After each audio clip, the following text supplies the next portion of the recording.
And now, finally,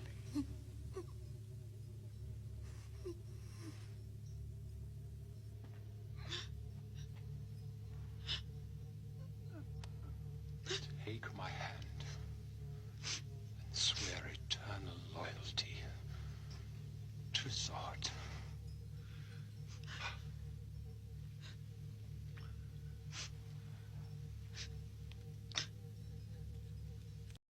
I thought it'd be kind of funny to start the video that way. But regardless, Kamala finally conceded to Trump today and finally gave her concession speech to her supporters after ghosting them all night long. And this is after they supported her on her campaign trail here for the last 100 days, had her back, were with her through thick and thin. She couldn't even come out last night to just say a few words. And to me, you know, that's just really, really poor behavior, right? And it really spoke volumes as far as it was kind of like the nail in the coffin that, yeah, she does not have the qualities of a leader, much less leader of the free world, president of the United States.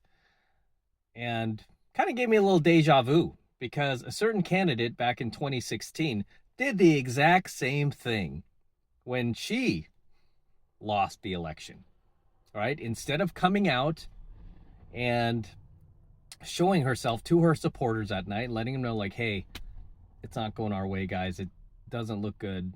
We'll see what happens tomorrow, but, you know, chances are slim. Say something, right? She did the same thing. She ghosted them too.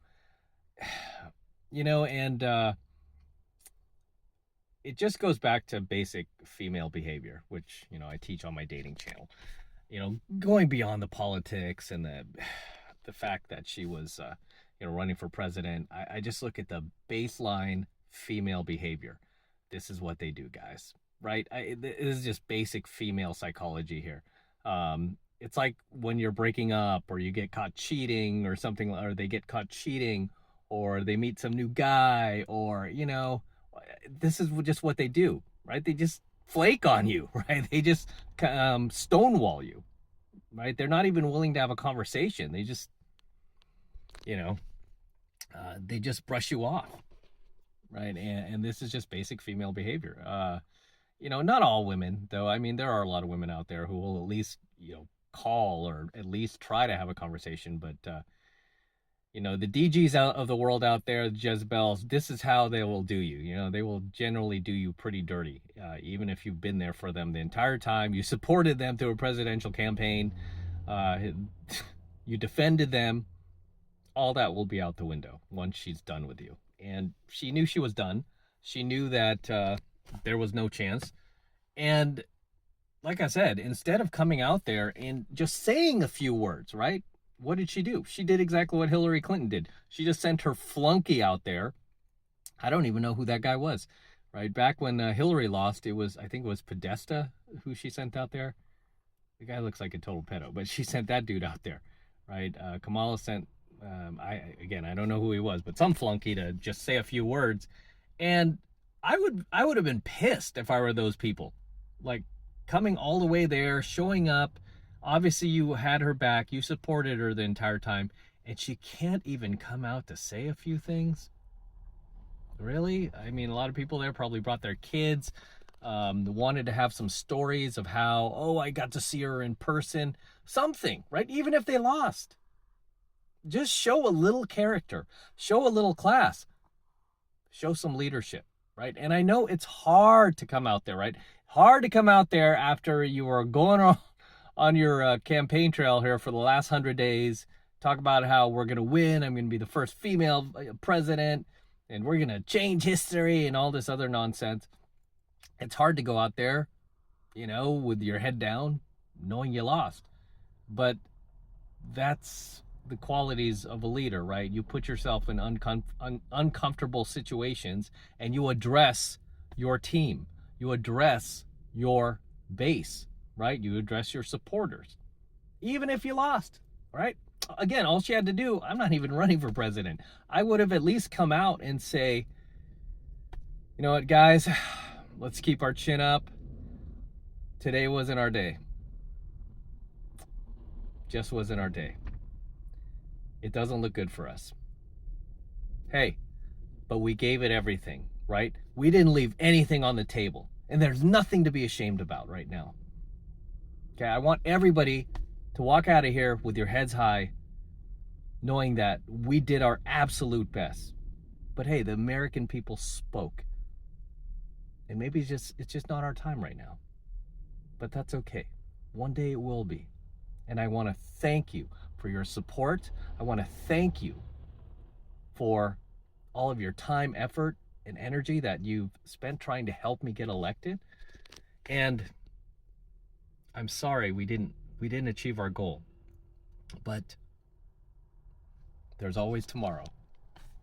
Right? And right now, before you all leave, you know, I just want you to know I sympathize with the fact that you came out here tonight in the cold to support me, and you know it's a gloomy night, so I want to at least come down there and greet you guys and meet you. And if you want to take selfies and you want to share them on social media, I'm happy to do that. I will stay all night long if I have to, just as a small token of my appreciation for what you've done for me.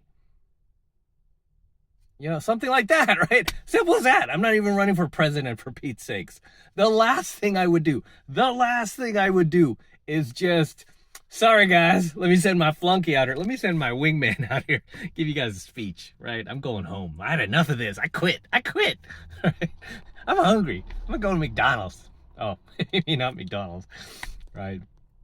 I would have said or done something, because that was complete baloney, right? I mean, I would have even, geez, can't you at least, like, I don't know, get some Costco pizza or something, and, you know, get like 100 of them and give out free pizza? I mean, just something, right? Do something for these people, you know, that supported you, because it just shows, you know, poor leadership, right? It just shows, you know, lack of character, really. You know, but she came out today and she finally conceded. Finally, I mean, I was like looking at my watch going, she gonna come out here? Is she gonna call Trump? Still didn't call Trump, right? No call to Trump from Biden or Harris all night last night. Again, show a little class. Okay, yeah, you hate this guy. Show some class. Right? I mean, even if I was in their position, I hate this guy. I would just want to set an example for my supporters, right? I would want to set an example for, you know, young people out there, for family members. And I would just call Trump. And I would even, you know, if we want to make it public, hey, why are these calls private? I would be like, hey, let's do it all together. Let's do it on the speakerphone. Right? I want the whole world to hear this. And then I call them on the speakerphone, let all the cameras roll, MSNBC, NBC, CNN, Fox, come in here, man. We're going to make this call right now. It's difficult. It's difficult for me because I lost. But I just get on the phone. Trump would be like, hello. Like, hi, it's me, Biden. I'm not sure what day it is, but I guess you won. Congratulations. Okay, obviously we're not happy about it. We think we should have won, but the American people spoke. So, congratulations to you, and enjoy the next 4 years in power. Click. That's all you have to do. Again, I'm not even running for president. Can't they do something like that, for Pete's sakes? Is it really that hard to just show a little class and set an example for the rest of our nation that is obviously divided, that is obviously hurting, right? I've run into a few people out there already that I know I get already, just my liberal radar is off the charts. Obviously, being in California, I know when I'm not even needing to have a conversation, I can tell when somebody's a liberal, and they're just in bad moods, and I feel like they're taking it out on other people, right? Their energy is like, get out of my way and all this, and like it just, you know, it's not necessary. It's not necessary, right? So in any case, she conceded, and she should have done it last night. And like I said, this is just more confirmation that she was not the right person to become president. She just wasn't the right person. You know, if you want to see a female president one day, great. She's not the one, right? She's not the one. You don't want her going down in the history books as the first female president, much less the first black female president, if you want to call it that. You don't want her going down in the history books. You want somebody more competent. You know, I'm just being honest, just being real. You want somebody more competent and more articulate, somebody who can handle interviews, somebody who is strong enough to not hide and not have a team who's like, you know, waving off, you know, like when she went on Fox, who was supposed to be, you know, the base that doesn't like her.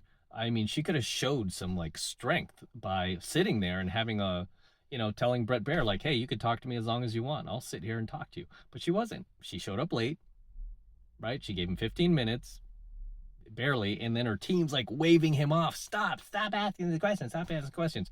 And then she had an opportunity to go on Rogan like Trump did, and instead of going on Rogan, she like lets him know, like, these are my terms. I'm dictating the terms. This isn't the Rogan show. It's the Kamala show, you know. And she started doing all that. Why? It's because she can't sit there and handle a 3-hour interview, right? Because she's, sorry, in my opinion, she was just a complete fraud. She was lying her ass off. She was saying anything, and doing anything to get elected, right? And it's really the left's fault for not having a primary and not, you know, and not having other more, you know, it just backfired on them. Their whole DEI nonsense, the whole, like, you know, identity politics and trying to choose candidates based on who looks the part. I always tell my friends this. I'm like, when Democrats choose a candidate, they're not looking for the most qualified person. They're looking for somebody as if they're casting for a movie to play the president of the United States, right? They look at it as like a movie, right? And it's not a movie, it's real life, right? But they look for those type of characters who are good looking or, you know, sophisticated, or who look like they would play the part, right? Like a Gavin Newsom's a perfect example, right? He would like play the president in a movie, right? But in real life, he sucks, right? His policies are terrible. I know, I live in California. It sucks, right? I mean, his policies suck. I love California. I love the beaches. I love the weather. I mean, it's friggin', look at this blue sky right now in the middle of nowhere, right? I mean, I'm even in San Francisco right now visiting my parents, and it's like blue skies, man. FYI, I'm in my old parents' neighborhood. I grew up, I just left their place right now. I went to check on my dad, but I don't know if you could see the ocean behind me, but it's all the way down there. I think it's like blurring out, but there's the ocean right behind me. I grew up right in front of the beach, which is pretty nice, right after we moved out of Haight Street, which is really terrible. Regardless, yeah, she didn't do the Rogan interview. And the funny thing is, she was hurting, like the base that kind of buried her in this election was men. She didn't have enough men.